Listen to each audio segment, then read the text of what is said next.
Hi, everyone. Welcome to tonight's show. We are on week 75, I think. I think it's 75. I'll have to do an actual count at some point. Lost 0.6 pounds. Again, it's not the biggest weight loss that I've had in the world. It's unfortunate, I guess, to some extent that, you lament. Like I was constant 1.4, this is how much weight. I could almost count on it that I could say by this date, I'm going to weigh this amount. And like I said, there's nothing to be disappointed about on 0.6. It's still consistently losing weight, and I'm still really excited about that. And there's nothing wrong with it. I am at somewhere at like I said, just like this close to 80-pound weight loss, and it just won't let me have it. But it'll come soon enough. In 2 weeks, I have my 3-month follow-up with my doctor. Like I said, I don't know why he wanted to have a follow-up. He usually it was annually, that come in and I have a doctor's appointment. And this time he says, make an appointment with me in 3 months. I have a feeling a couple of theories is one, he knows that the drug kind of starts not working as well. Hello, thanks for joining. Appreciate it. It's not working. It doesn't work as well as it has, and it's going to be that way. He wanted to see me stabilize, meaning let's just titrate lower on the drug and let's have you just keep this weight. So I am approximately 30 pounds out. Approximately 30 pounds out. And so I think he just wanted me to, let's just keep this weight loss for a little bit. Like, give yourself a year, and then, you can think about losing the rest of the 30 and focusing on it. Because he was just like, this is amazing. You did great. And then the other reason is, and I mentioned this last week as well, my insurance notified us they had a very generous GLP-1 policy, and it was to the point where it was being given out for being overweight. And a lot of insurance companies are only giving it out if you had diabetes or other health factors that were causing you to have it. So I don't know what happens at the end of the year. It is possible because now their policy is that you have to be at 40 BMI. When I started this whole thing, I think I was somewhere like 48, and now I'm close to 30. So it is possible that my insurance coverage will drop for this. And it's entirely possible that they might say, hey, you were diabetic. That's a chronic disease. You can keep going on it. I don't know. And there's like a number I should call and find out that for sure. But I want to talk to my doctor first. So that appointment is 2 weeks from Friday. So today is Wednesday, and I'll find out what he has to say. I think he suspected that my weight loss was coming to a halt, and even a new dose was not going to help that much. And to be honest, he's kind of right. It is helping, but it is not helping that much. I still was losing weight on a dose that was no longer working for me. But I think he wants to help me figure out what's next. So we'll find out. The other interesting thing is that there's other side effects of the drug that have been good for me. And I'm going to just take a drink right here because I feel gurgly. Is that the drug was helping with my ADHD. And while it is helping a little bit, it is not helping as much as it used to as well. And so I feel that one coming back. So I'm also going to talk to my doctor about getting on some ADHD medication. Because I have to tell you, having a year without ADHD controlling my life, you don't really know what you're missing. I thought, well, I don't really have it that bad. It's not a big deal. And then all of a sudden it goes away for a year. And then suddenly you're like, oh, that was kind of nice. And it is kind of nice to be away from it. So I started doing some research into different types of ADHD medication because I do think I am going to start taking that. And so I will talk to him. But like I said, that's 2.5 weeks away. We'll find out what is happening. And just like I mentioned before, I am cold all the time. This is new for me. I have never been someone who ever gets cold. And now I'm wearing long sleeve shirts. And we are about to get snow, which is super exciting. And I'm excited about that. There is some news in the GLP-1 world. There is a pill that is coming out, and the pill, so let's say Mounjaro was the best, and I think it was like you lost 28% of your weight after the period of time, which I think was somewhere around like 58 weeks or something like that. And this drug is more like 7%. So the weight loss is not as impressive, but all the other side effects. And so a lot of people like me and people who are kind of coming to the end of their Mounjaro experience are thinking this is going to be great for maintenance. Wouldn't it be nice to go to a pill for maintenance? And I think the pill is great for a couple of reasons. First of all, the shot has to be refrigerated. I go out camping, and so I'm constantly making sure that it is in the refrigerator, staying cold. Secondly, you're injecting it, which turns out not to be as big of a deal as I imagined it would before I started taking it. It's actually pretty easy. But I got done with camping, and I pulled into like a gas station, and I'm sitting there injecting it into my gut, because I had to, my time had come to take the shot, and I thought, oh, someone's going to report me for like something nefarious. So it's not convenient either. Plus, it's uneven, so I took the shot today. It's very strong. I don't feel like eating anything. And then somewhere, all of a sudden, like on Monday, I think, oh, it'd be nice. It'd be nice if I, and then I think, okay, Tuesday brain. Tuesday brain is a hint of what's to come if I ever do decide to, or I'm forced to come off of this drug. So a pill would be nice because it would be every day. Right now, there are some, the trials are in their final phases, and it takes time to get approved by the FDA. But one of the nice things is that the FDA came out with a fast track. And for drugs that are important, have a big impact, maybe there's nothing else that will treat a particular thing, they give a fast track approval for. And as far as I understand it, this pill from Eli Lilly has the fast track.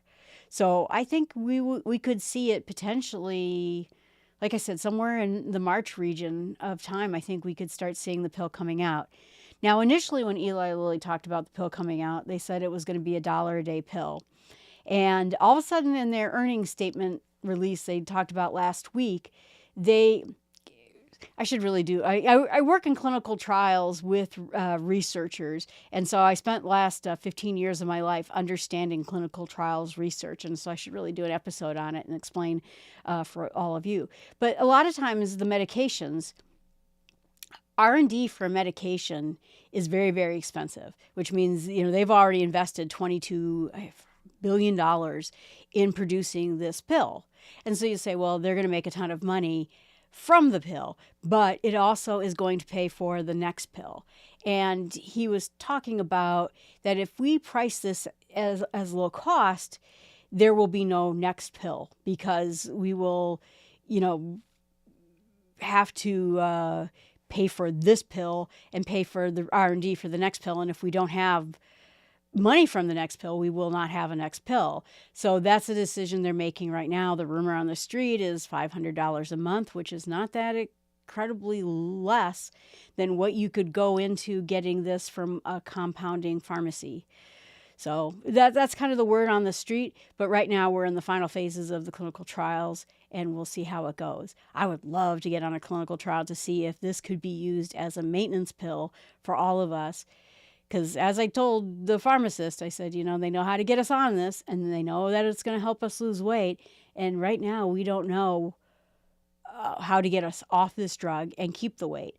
So you think about it from an insurance point of view, is that my insurance company is in the end going to probably spend about $25,000 on me getting this drug, and I will have spent $30 a month.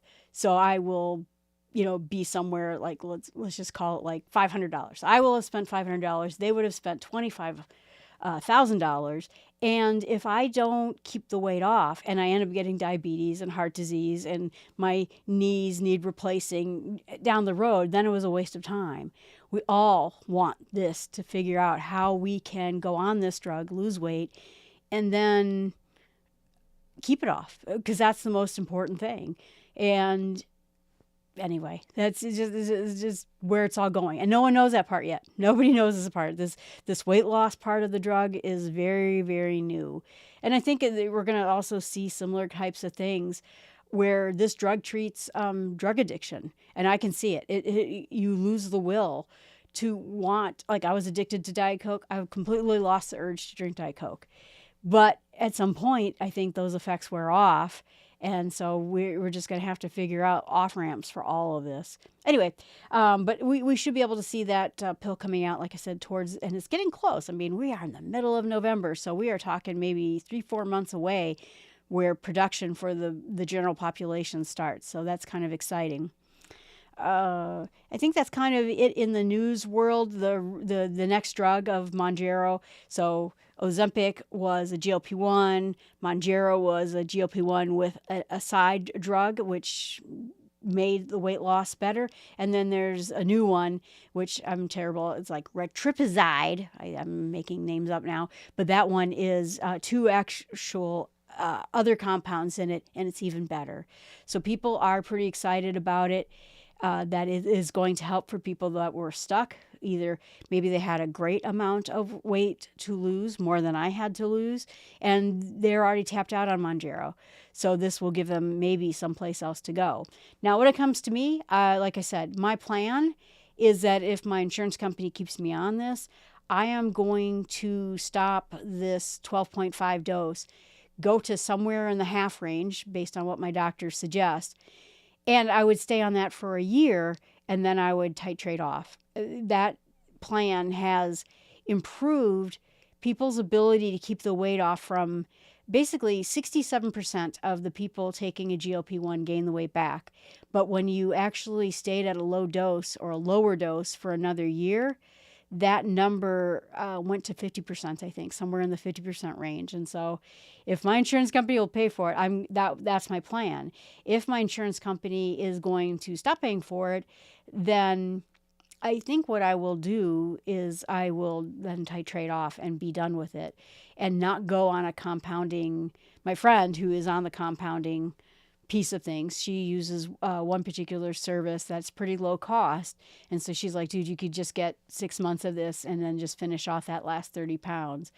But I think what I want to do is, if I'm not going to be able to stay on a low dose for a year, is that I would like to just see how I do. Just see, can I keep this off? Can I fight this next battle? And if I can't, there are still compounding pharmacies out there, and I can make that decision later. It would cost a little bit more. I mean, a lot more for me. But I think that I still have those opportunities in the future. So that's kind of the general plan. But like I said, 2.5 weeks, I meet the doctor and I'll know a little bit more. And I thought what I'd talk about today, and you can see it in the thumbnail, is there's a couple of concepts when it comes to psychology. We always get kind of stuck about why can't we do the thing we want to do? And this is whether or not we're talking about losing weight or running a marathon or whatever it is that you're trying to have for challenges in your life. Why can't I get done the things that I want to get done? And change is really hard for it. And so there's a book out there, and this conversation is a little bit based on that book, but not entirely. But it was behavioral economists, Cass Sunstein and Richard Thaler, both of them are in that part. And they called the book Nudge. And the idea behind Nudge was not so much about personal habits, but it works for personal habits. They were actually thinking about like public policy. So think of it this way, that you go into a brand new company and they say, hey, we have a 401k plan. Would you like to sign up for it? Now, back when I was younger, I was broke, and they said, well, it would just be, just put $25 a month in it. And I was like, I don't have $25 a month to put in it. So I never did. And that caused me to have to start throwing every dime I had above my bills into retirement later in life because I didn't do it. And so a nudge would be, we're going to opt in. you to your 401k. We're going to pull $25 a month or whatever it is out of your paycheck, and we're going to match it. And then, the idea is if you want to get out of it, now I have to act to get out of it. Now, the funny thing is, I was talking to a friend of mine, and she says most of the new hires have no clue this is coming out of their paycheck. And that's the idea behind Nudge, that these people are now saving for their retirement when they're all youngins, and it's going to benefit them the most. And they don't even know that it's coming out of their paycheck. And nor do they feel particularly energized to go out there and stop it from happening. So the idea, other ideas of nudges would be, instead of having the candy at the checkout in the grocery store, it's going to be healthier foods, healthier choices. When I read this book, one of the things I proposed to my company is we take the candy bowls out of every conference room and we put bowls of fruit in every conference room, and then the candy goes into the lunchroom. So I actually have to do effort to go get candy. But that's the idea. Is there's really no lecture, there's no guilt trip, there's just a sort of general nudge, you get that, into that direction. And real life gets more complicated. There's ways that nudges work and ways nudges don't work, and that's generally what the book is about. But what you want to do, and the way I look at it too, is if you're like me and you've decided getting healthy or losing the weight or whatever it is that you're doing in this Manjaro experience is the most important thing for you to do right now, is the biggest focus of your life. You're going to take every psychological trick, everything that you could do, and aim it towards your benefit. You want to win this. And so you're going to take everything that you have, every tool you have, to push you into this right direction. And so using these nudges will help you go into that direction. Now, we have nudges, and I sort of added onto it. So Cass Sunstein in his book is there's nudge and then there's push. And, the idea is you get nudge. Hey, wouldn't it be great if you saved money for your retirement? And push is, well, you're, going to be in 10 years in retirement plan and you're going to eat dog food. Now there comes a push. You really have to do it. And I felt that push, right? So, and we know that in the healthcare world too.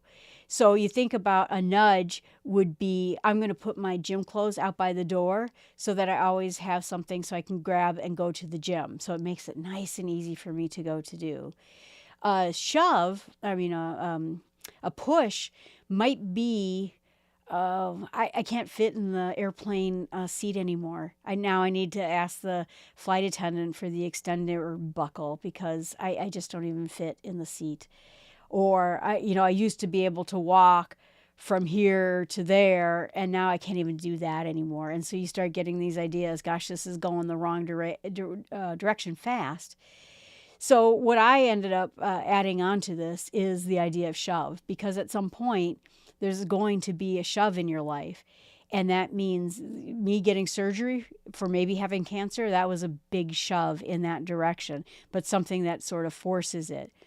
But then I decided that I didn't like the negativity of it all. So I created a precursor to this, which is what I call equip. Because I use this, actually, I did this as a presentation for a business conference where I was talking about, so I have software. I don't have software. I worked for a software company, and the software company itself was trying to get adoption, because essentially all these things that have to go to the federal government comes from this software. And if the people who work in clinical trials aren't filling out this software slowly but surely when it's supposed to happen, then when it comes time to report to the federal government, you're suddenly, oh no, we're buried in work. People haven't been doing what they're supposed to do, and now we're in trouble. And so what I did this as a presentation, because I'm the person who was the trainer, I was the support person, I was the person who was supposed to get people to help them use this software. I always joked on there. I got off the plane once and I went to one of the customer sites, and someone said to me, she goes, well, you seem like a nice lady, but I'm just telling you right now, we're not using the software. And we'll talk about that, what happened after that in a minute. But so my job was to try to get people to use the software so that when it came time for their federal reporting, they were all good. So a comment from the audience, nudge for you, seeing people older than you barely walk, fall easily, and you don't want to be there. That's absolutely right. Absolutely right. One of the big things that before I ended up having surgery, and then we'll get into this discussion, is there was a local news guy, and everyone loved him. He was a sweet guy, and he ended up having a stroke at a very young age. And at one point, he said, I'm looking at people going for walks out my front door. And I never did. I never did it. I never felt like I had to. I didn't want to do it.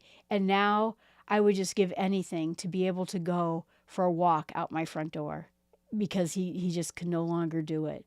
And his whole goal in life became, I just want to walk out my front door and go for a walk. And yeah, that's, very right here. That always stuck with me too. So my first step in this model, I call it equip. The very first thing that you can do is equip. Set up your environment so everything goes your way. So like I said, that's going to be that I have gym clothes I fit in.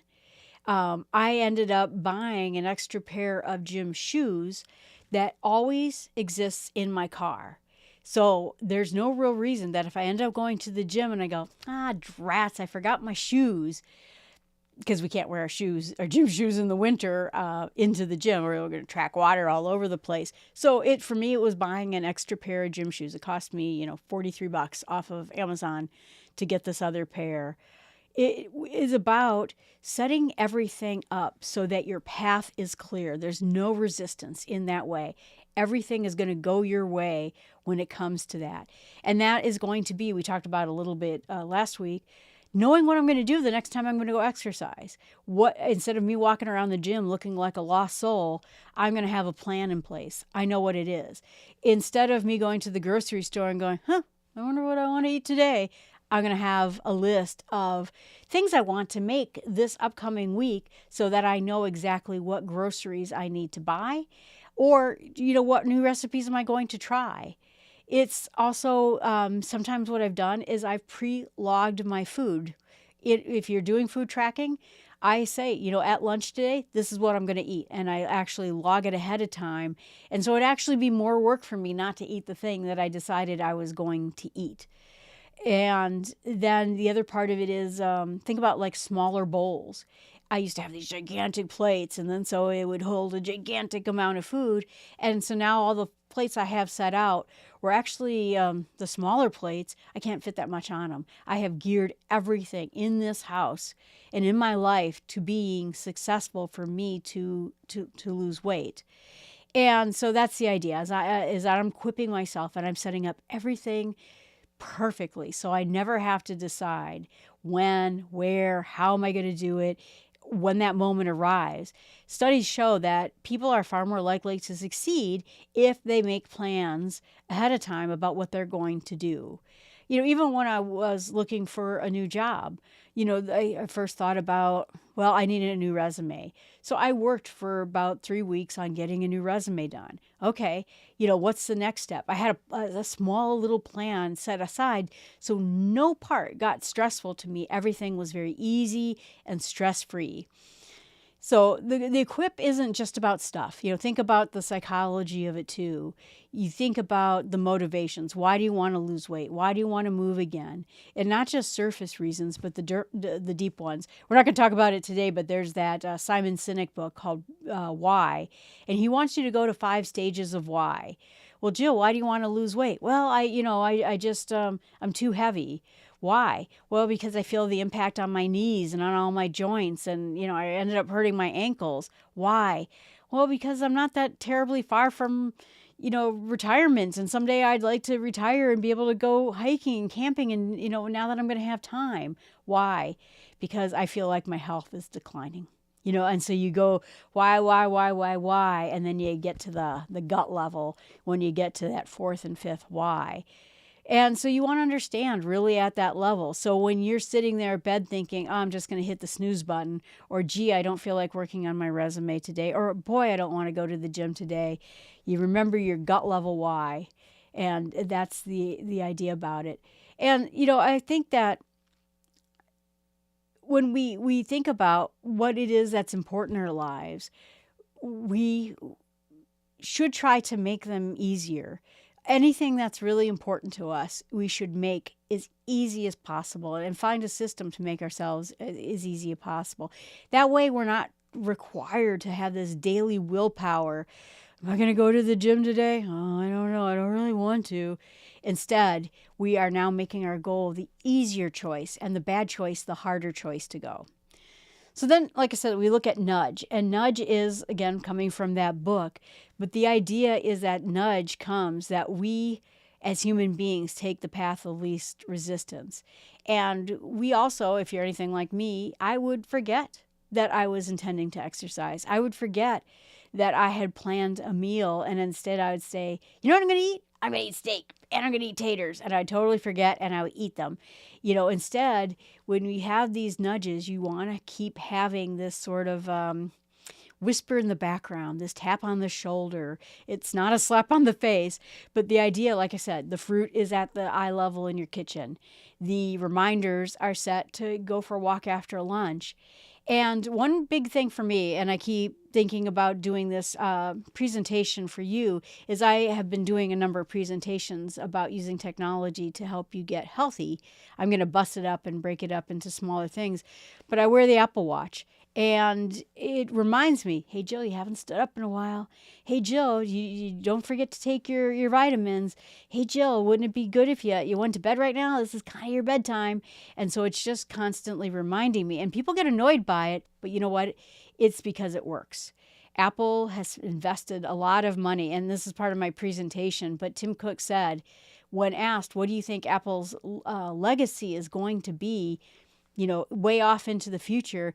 And he said, it's going to be the improvement in health. He is doing a lot of what he's doing with these Apple devices to make us healthier and investing a ton of research into what we can do.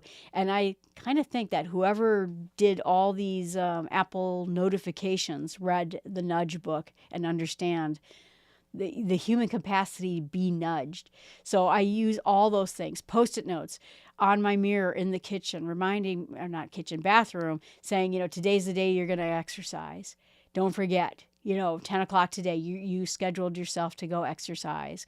Or reminding myself on a list what food it is that I want to go ahead and eat that's going to help keep me healthy. Right now, a lot of the food I eat because Monjero it doesn't require, but us to get enough protein, to get enough fiber, and to keep healthy, or bad things can happen. So right now, I have a little bit bigger of a nudge that I don't want to get sick from taking GLP-1.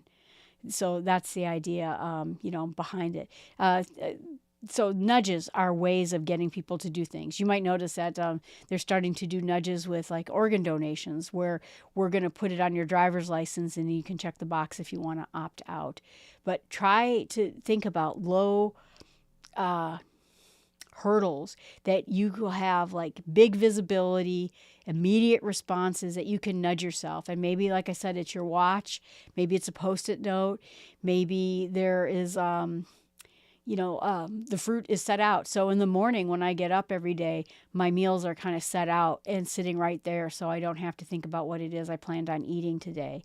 So we're sort of giving ourselves a little microdose of dopamine, saying, keep going, you got this. I didn't talk about this in particular on weight loss, but I also have what I call, I think people call them vision boards, but the idea is that I have all the places I want to go in my life, places I want to go hiking and places I want to travel and things I want to do. And so I always remember, you want to get there? It starts today.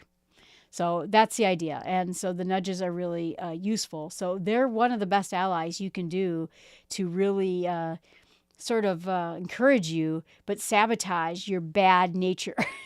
Try to keep the things that you haven't. If you're like me, I haven't done it all these years, and now I finally have reached some sort of level of maturity where I can do it. Then comes push, and push. If nudge is a whisper, then push is a tap on the back. It's keep going in that way. And those types of accountabilities could be something like signing up for a fitness class that you already paid for. So if you don't show up, you're just blowing your own money. Or talking with a friend. Like I go to my gym with my friend. We do it every Monday, Wednesday, Friday. We're there for each other. And so that is more than just a nudge.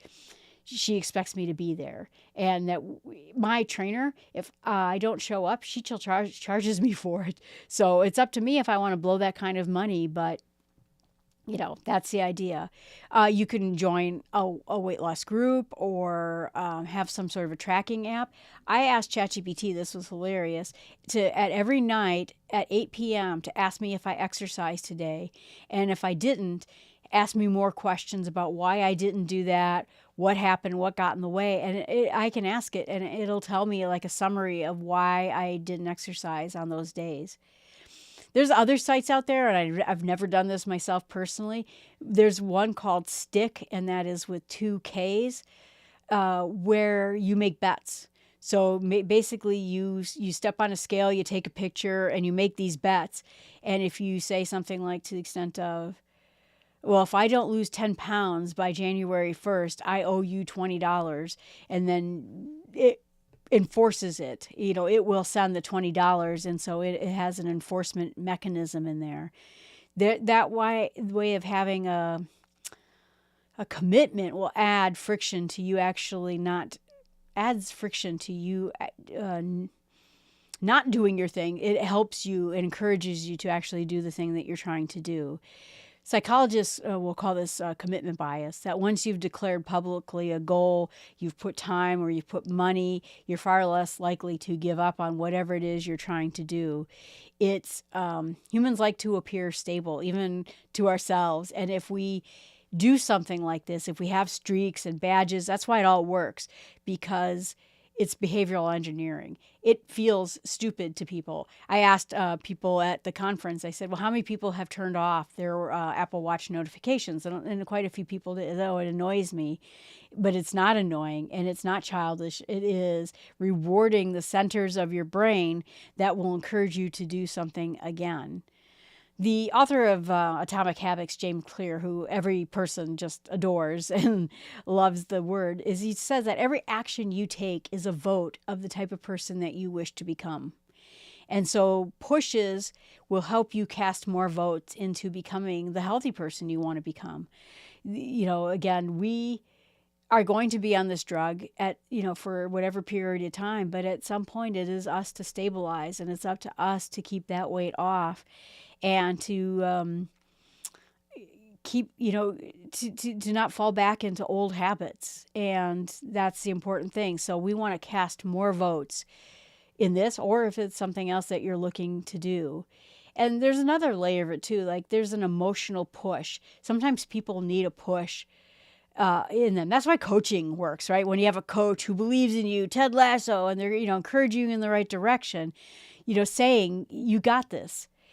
The idea is that it helps us to feel empowered when we have a push that's not punitive, and it reinforces all of that. So the idea is, are there pushes that you could set up in your life that will help keep you accountable? Is there, maybe if you're someone who went grocery shopping and bought all the wrong foods, maybe the push is you giving someone else the list to go grocery shopping, something like that. And the reason for all of this, too, is you don't want to get to the next one, which is the next one I made up, which is called shove. That's when you don't have any choice.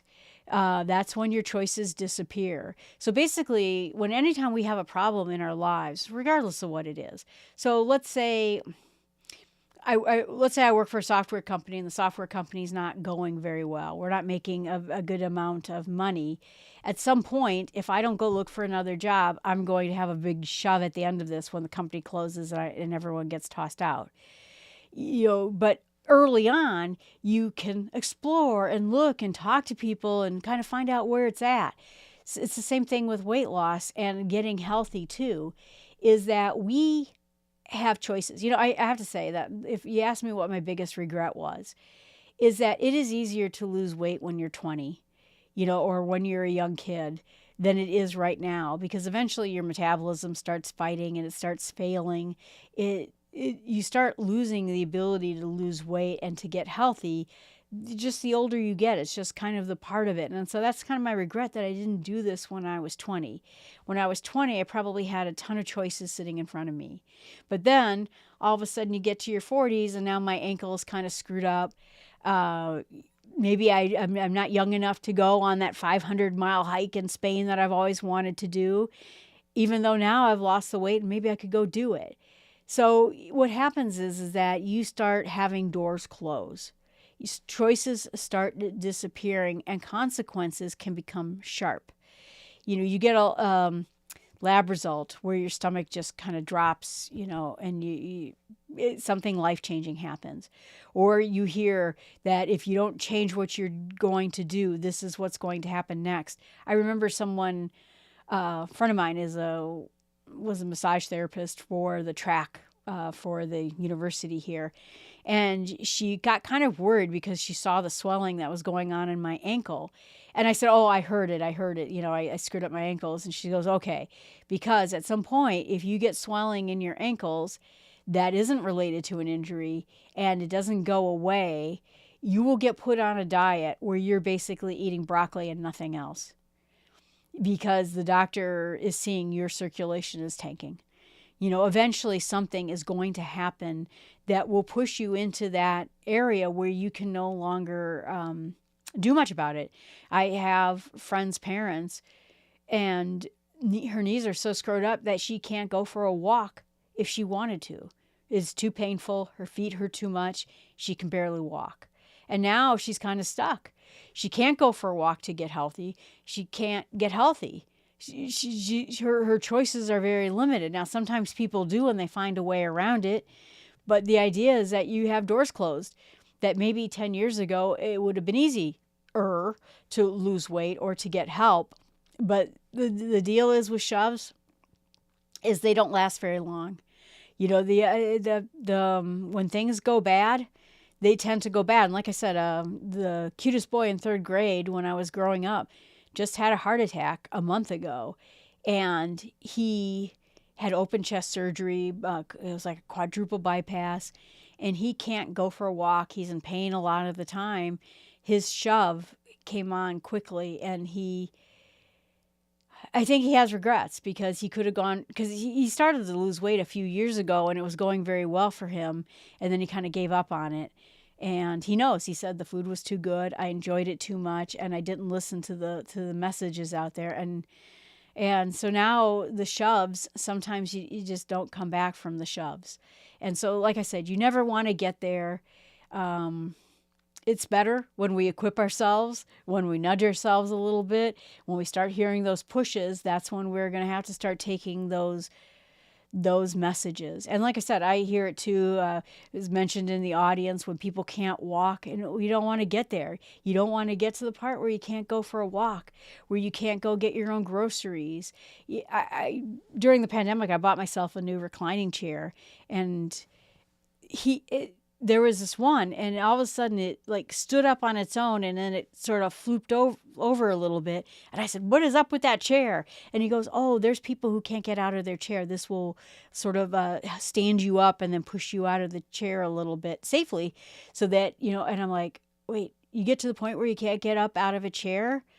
What happens to you? And that's, like I said, it's nothing good happens to you is the answer. So I hope this helps a little bit, talking about this particular piece. The idea is that, and if anyone has ever studied the Franklin Covey plan, Stephen Covey wrote a book, and he sort of put everything in life into 4 quadrants. There's important and urgent. I have to do it now. That might be like, I have to go get surgery. I have to, work is important. I have to do it tomorrow. and it's important. Then there's urgent but not important. And that means something I have to do right away, but it's not terribly important. Like, oh, I've signed up for Stitch Fix, and if I don't tell them tomorrow, I don't want to get another shipment, they're going to ship me one. Well, it's urgent, but if I forgot, it's not the end of the world. And then there is not urgent but important. So I have to pay my taxes, but that's going to be in April. So I got some time. And then there's not important, not urgent. And you put everything basically into one of those 4 quadrants, and you throw out the quadrant 4, not urgent, not important. If none of those things are true, don't even bother doing it. But that's the idea, is that everything gets put into these tasks, whether they're paying bills or getting exercise. So think about getting exercise. Well, it may not be urgent, it's important. And the idea is that as you move down in time and you start ignoring these things, what will happen is that you will start to, the non-urgent things will move into the urgent quadrant if you don't do them, right? So right now I'm saying, well, I don't have to worry about paying my taxes. That's how many months away, right? Well, if I don't do it, then it eventually does become urgent. Same thing with your health. And so I guess that's the bottom line of this. We can ignore our health all we want. And eventually, right now, maybe it's not urgent, but eventually it will become urgent. And Stephen Covey himself gave a quote that says, "What's important but not urgent will one day become urgent if you ignore it." So that's kind of the whole point, is that we want to get things solved before they turn into a crisis. And they show up in a way, and like I said, in a crisis that maybe we can't get out of at that point. That news reporter who had a stroke, or the cutest boy in 3rd grade who ended up having a quadruple bypass. We never want to get there. So I hope that's encouraging. I mean, it sounds like I want to end this on a cheerier thing. So if we get to our equipping and our nudging early on, we will never get to the shoved. We can avoid the shoves. And the trick of it is us thinking about it right now. See? Encouraging. All right, everyone. I'm going to leave it here for a minute. Does anyone have any comments? I know that YouTube is a little bit delayed from when I say things here, but any other last comments from the room before we call it a week?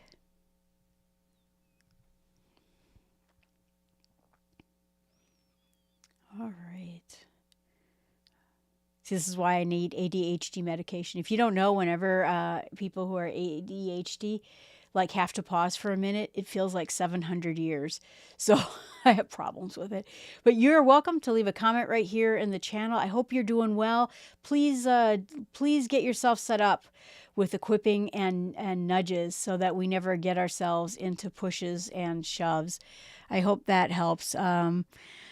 Oh, gosh, I really feel for you. I hope the best for you. Oh, thanks for saying it's inspiring. We can be proactive and avoid it. I have done a poor job of it at times in my life. And now I'm getting to the point where I'm doing it less and less, and I see the benefits of it. So I hope you do too. Have a great week. Put comments in here. You can say hi. Tell me how you're doing. Appreciate you being out there, and we'll talk next week. Maybe I'll do a thing on clinical trials and how to read clinical trials. Have a good time, everyone.